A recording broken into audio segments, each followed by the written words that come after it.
This is the Authority Company Podcast, conversations with leaders who are designing the future. Hola, I'm Joe Pardavila, and today's guest brings a courtroom mindset to one of the most debated and controversial issues in the world. Roy K. Altman is a U.S. District Judge and the author of Israel on Trial, examining the history, the evidence, and the law. In his work, he applies legal reasoning to cut through emotion, misinformation, and deeply rooted narratives surrounding Israel, anti-Semitism, and modern geopolitical debate. His approach challenges readers to think like jurors, weigh evidence carefully, and ask a simple question: what is actually true? Judge Roy Altman, welcome to the show. How are you, sir? I'm doing great. Thanks for having me. You're very welcome. And if you would indulge me, please, because I don't get a chance to put a judge in a headlock every once in a while. So I have a couple random things I'd love to By the way, I'm hit you up with. 6'4", 230 pounds. I don't think you want to try to put me in a headlock. Okay, I'm metaphorical headlock, Judge. So my first one is growing up. So I'm a Gen Xer. I think we're probably around the same generation of not knowing judges. Like when I grew up, the only judge we knew was Lance Ito and Judge Wapner from the People's Court. That was our extent of who we knew as a judge. Fast forward to 2026, more people than not can name all the Supreme Court justices. They know district judges. They know county judges. What's it like now to be in a world where judges, people know who you are? You guys aren't like hiding behind a cloak or some giant desk.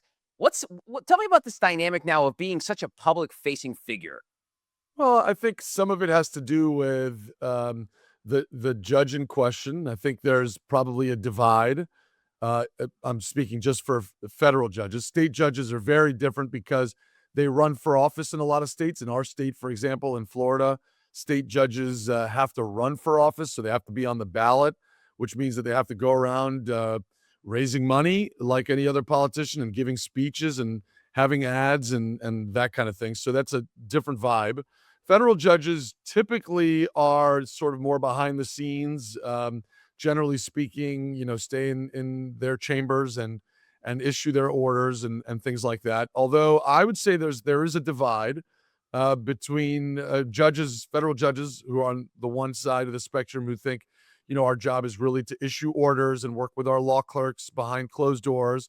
And then the other side of the spectrum, more like my view, is that we really do have an obligation to be out in the community for a variety of reasons. One is I don't think we should be too disconnected from what people are actually thinking in everyday society.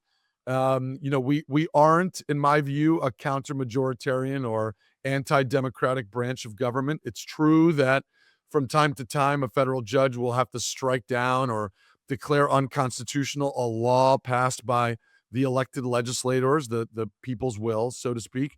But we only do that by reference to a super-majoritarian document, the Constitution, which was passed in super-majoritarian conventions. So we really are super-majoritarian branch, not an anti-majoritarian branch. So I do think it's important for us to be out in the world with people.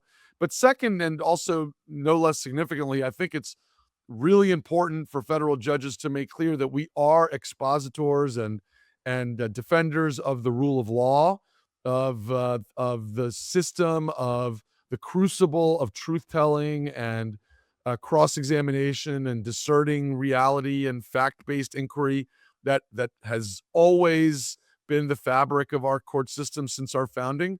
And I think it's important for federal judges to go out and explain what we do to people, whether it's in high school or law school or colleges or in larger audiences like this, because I think people sometimes, like you said, will read on TikTok or on social media or even in the newspaper that a federal judge struck down what a politician did or a legislator did, and they get really mad about that. But if they heard from us and understood that our role really isn't to say what we think is like fair or just or reasonable, because you don't want us to like import our belief about what's fair or just or reasonable into every case. Our job is just to say what the law is by reference to other laws. Then I think, we might get some credibility with people who would say, what, the system is more legitimate than I thought it was. These judges aren't really picking winners and losers. They're actually trying to do their job rigorously and in good faith with fidelity to the Constitution and to the democratic system that we've had now for 250 years. So I think that's part of the reason why you see some judges out there more than others. Awesome. Thank you for indulging me. So I want to get a level set because we want to dig into the book Israel on Trial, and here's an issue with and it's so funny too, Judge. I'm sure as you know, anytime you write a geopolitical book, you worry, oh boy, is this book going to be topical by the time? I feel like when it comes anything to do with Israel, it doesn't matter when you That's put true. a book out. There's always going to be something to talk about. But I want to get into the separation of church and state when it comes to Israel, because I feel like anytime you hear an argument against the government of Israel, there is the word like anti-Semitism is thrown around. So how do we separate anti-Semitism from being able to criticize the Israeli government and their officials? Because to use an example, Judge, I feel like whenever you hear someone criticize the United States of America, someone will be like, "Well, that's unpatriotic," and I'm like, "Well, I don't think that's the way it was written. Like, if you have to criticize, you can, First Amendment, all that jazz." So tell me about how we can critically, you know, debate the Israel conflict that's going on, like I said, at all times, but like and the religion. Please, let's go there first before we dig into the book. Yeah. Okay. Great question. First of all, you could call me Roy, and I should just note that I didn't write the book as a judge. I wrote it as a citizen and a person who cares deeply about the truth, about Western civilization and the law.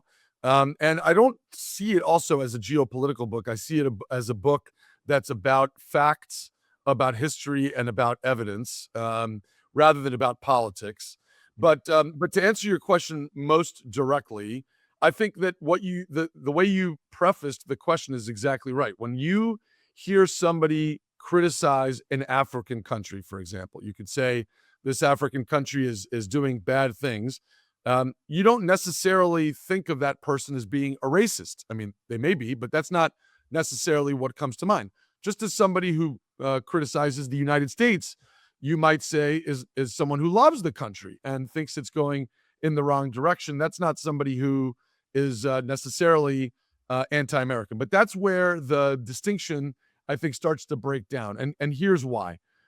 Because when someone criticizes the policies of whatever the government in the United States happens to be, that person doesn't necessarily, I mean, he could, but he probably doesn't, and doesn't necessarily want to destroy the American experiment and kill all of its people and have all of its citizens expelled to another country and decide that the American experiment was just an evil, horrible historical outlier. Its people should either be killed or exiled, and it should cease to exist immediately. Okay. That's not the situation. That is not the situation we get when people hold Israel to a double standard. So for the most part, I should say I've been on, over 50 campuses over the course of the last 3 years. The conversation that's taking place on campus, for example, that's taking place on the Palestinian street, for example, what's taking place in Tehran or in many of the places of southern Lebanon where Hezbollah operates and other places, isn't, well, we just wish that the Israeli government would do a better job of allowing more non-kosher food on Saturdays. And we think that it would be nice if the Israeli government allowed more train and plane access on the Sabbath, etc. And the government would be better if it just treated Palestinians a little bit differently. No, what the conversation that we're having is a conversation that does two things. On the one hand, it delegitimizes the one Jewish state in the world and treats it differently than every other country on earth. So what do I mean, for example? Well, there's an international body that decides whether famine is taking place in any population on earth. That international body has said that there was a famine that was caused in parts of Gaza during Israel's war against Hamas in Gaza, a war, by the way, that Hamas and the Gazans started and that Israel absolutely did not want and had no interest in participating in. That famine declaration occurred, when you look at the data, only by lowering the statistical threshold for famine that applied everywhere else in the world and applying a separate, lower, easier to meet standard when it comes to Israel. That's just discrimination. That's just treating Jews differently, and the one Jewish state in the world, differently than you would treat a famine in Congo or a famine in Sudan or a famine in Syria. So what you're saying is Jews are held to a different and higher standard than everybody else's. That's just anti-Semitism. That's what anti-Semitism has always been. double standards for Jews.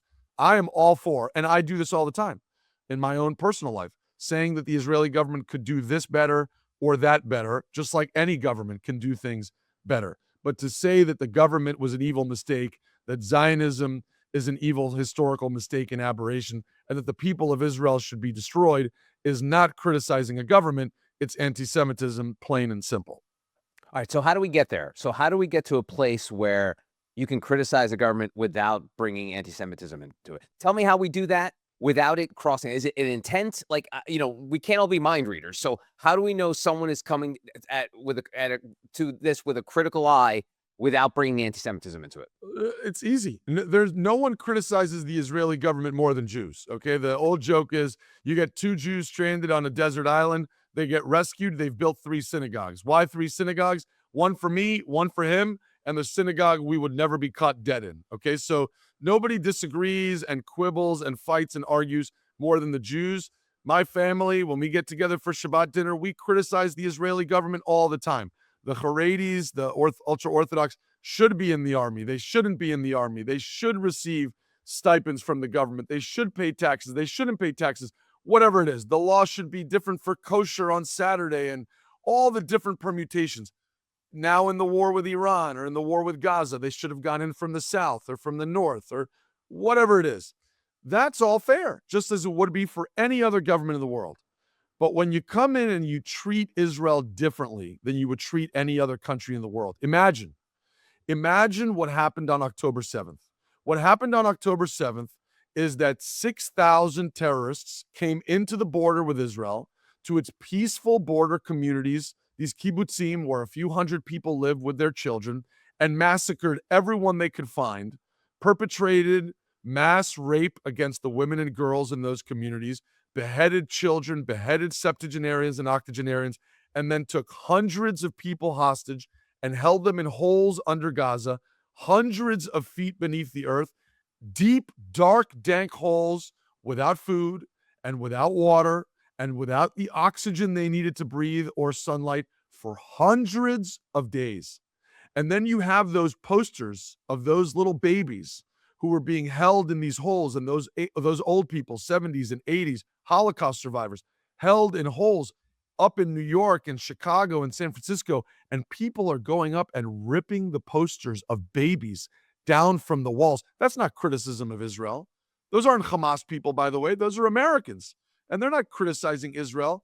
No one would have ripped the posters of a 10-month infant who was held in captivity in Nigeria or in Sudan or in Thailand or in Indonesia or any other country in the world, except that when it comes to Jewish babies who are being held hostage and kidnapped from their homes in the one Jewish state in the world, suddenly it becomes the fad of the week for thousands of people in Western democracies to rip their posters down from the walls. Think about this, which Douglas Murray talks about. When a dog is lost in a community, people put up posters of the dog around the community, right? On signposts and on walls, and say, hey, have you seen my dog? If you have, I'll pay you $1,000 and bring him to my house, right? Imagine the outcry in the community if someone were to come and rip down the poster of that dog, rip the posters of the dog down. Everyone in the community would ostracize that person. You're a sociopath. You don't want him to find his dog. Well, thousands, tens of thousands of people rip down the posters in Western democracies, not of dogs, but of Jewish babies and septuagenarians and Holocaust survivors. And where was the outcry? In many communities around the world, not Hamas, not in the Palestinian territories, here in America, in France, in Germany, people were applauded for ripping down the posters of the hostages. That's not criticism of the Israeli government. That's hatred of Jews, plain and simple, and it's totally unacceptable. Okay. And you mentioned the fact that you talk to a lot of young people, and in the book, you mentioned the fact that you speak on college campuses all the time.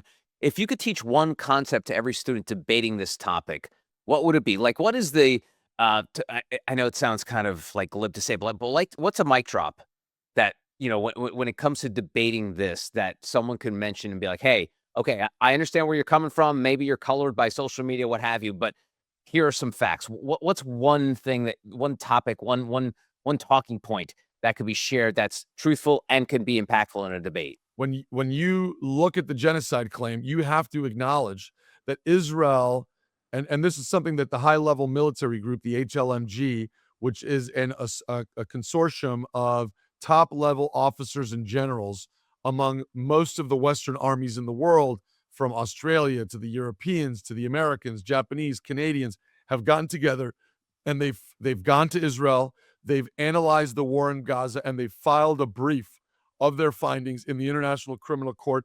And what they say is the elaborate warning system that Israel has to prepare and warn and move Palestinian civilians out of harm's way is not only totally inconsistent with any claim of genocide, it's also the most elaborate, sophisticated warning system of any army in the world. But here's the additional thing they say.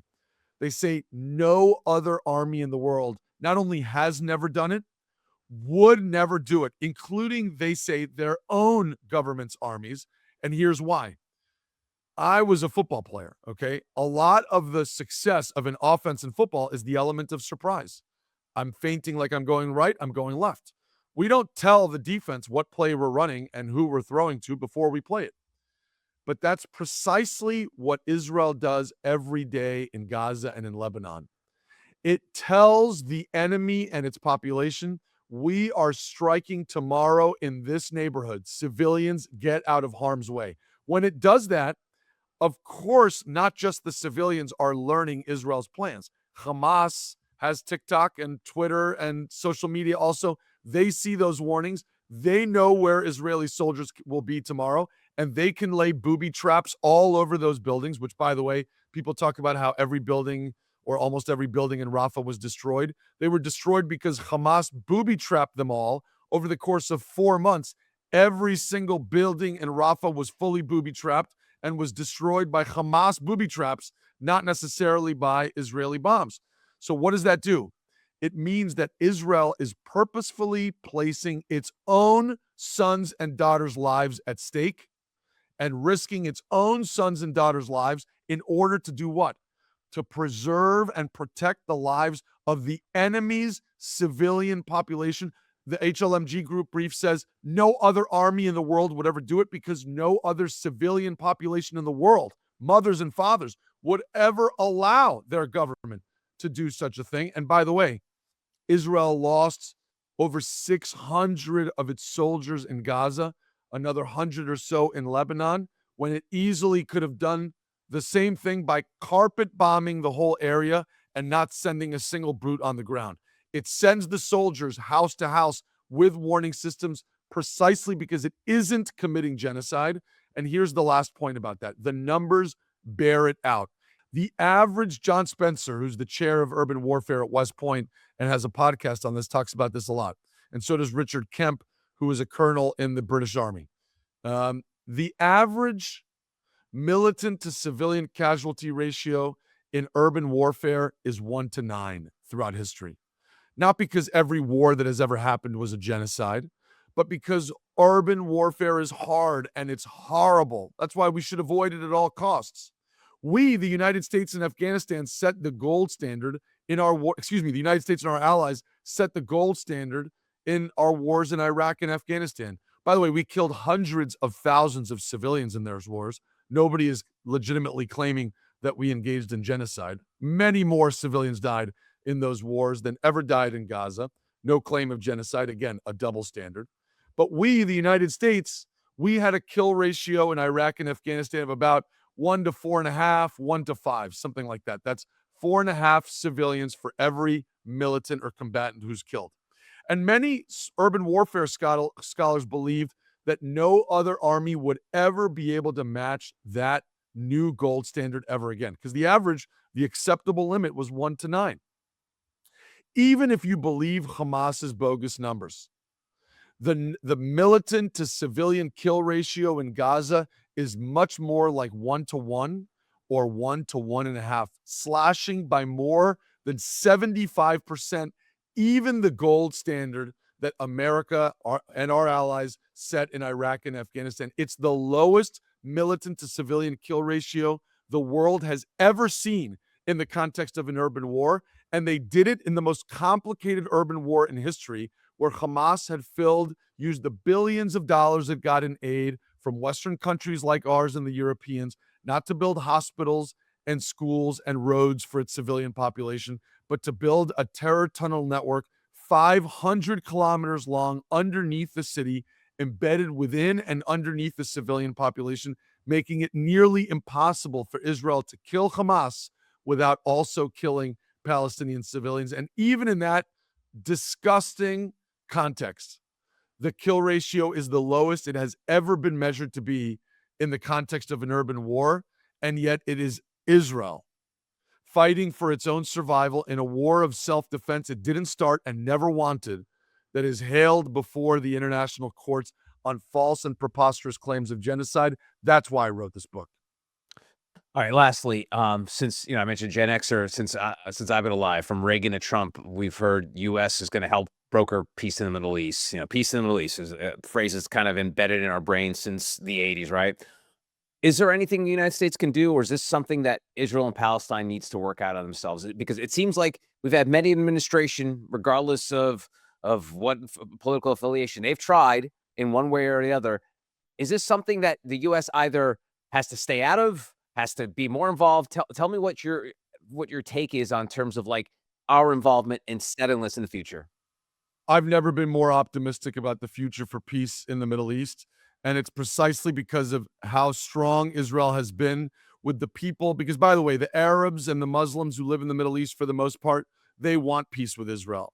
They want to put food on the table for their kids. They want to have good paying jobs. They want a society that can move forward and not backwards. And that's true in the Gulf states, as you're seeing it to be true in places like Lebanon and hopefully one day Syria and Iran.